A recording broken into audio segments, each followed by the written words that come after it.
There is a valid reason social media is linked to depression and loneliness.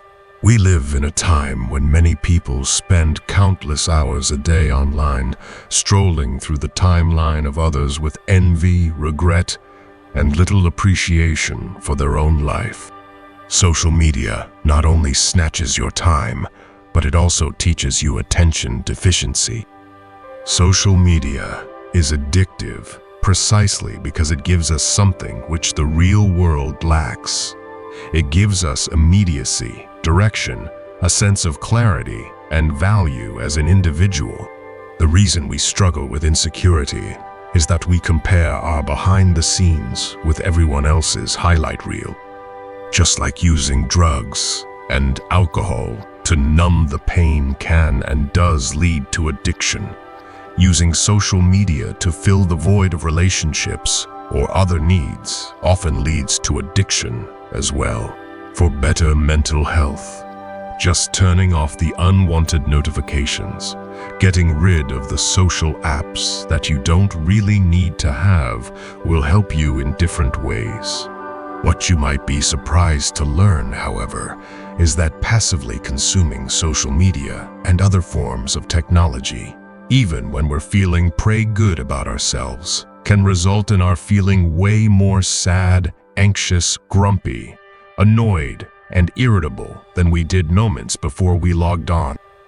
Almost everything will work again if you unplug it for a few minutes, including you.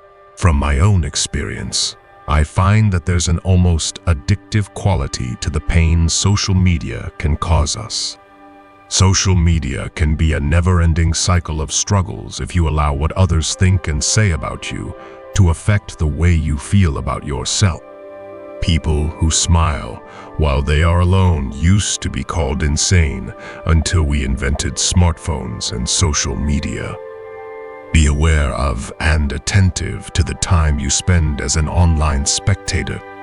Social media will have you believing that your life is meaningless, even though you're doing more than most people offline.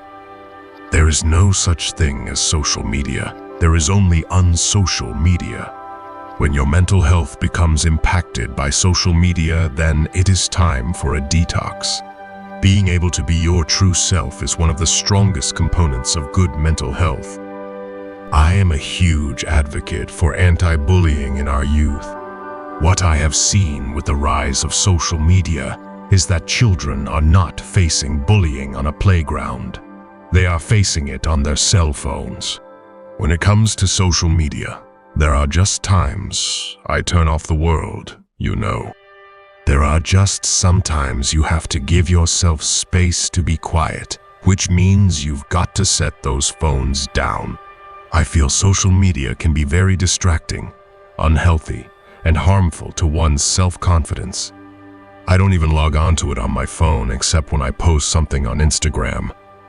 It takes discipline not to let social media steal your time. The less devices you have to charge, the less cluttered your mind is. In a world of algorithms, hashtags, and followers, know the true importance of human connection.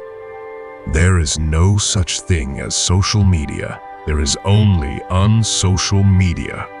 Social media has created jealous behavior over illusions. Sadly, some are envious of things, relationships, and lifestyles that don't even exist. The reason we struggle with insecurity is because we compare our behind the scenes with everyone else's highlight reel. Sometimes you need to go offline to get your life on track. The dark side of social media is that, within seconds, anything can be blown out of proportion and taken out of context. And it's very difficult not to get swept up in it all. Our attention spans have been reduced by the immediate gratification provided by smartphones and social media. Social media has turned the art of living into an act of performance. Social media is full of people that can spot toxic behavior in everyone but themselves. The world doesn't need more critic, but more self-awareness. The bad news is that the obsession with social media is almost certainly producing unhealthy side effects. Scientists have discovered that constant exposure to websites like Facebook and Twitter can alter the brain, affecting the ability to process emotions. It can also lead to restlessness, negative self-image, a decline in happiness, and in extreme cases, depression. A digital detox will remind you of the important things in your life you've been sacrificing to feed your addiction. A digital detox will help to eliminate the stress you're feeling so you can regain control of your life. Social media is just what it is, a media. Don't forget to live your life offline too.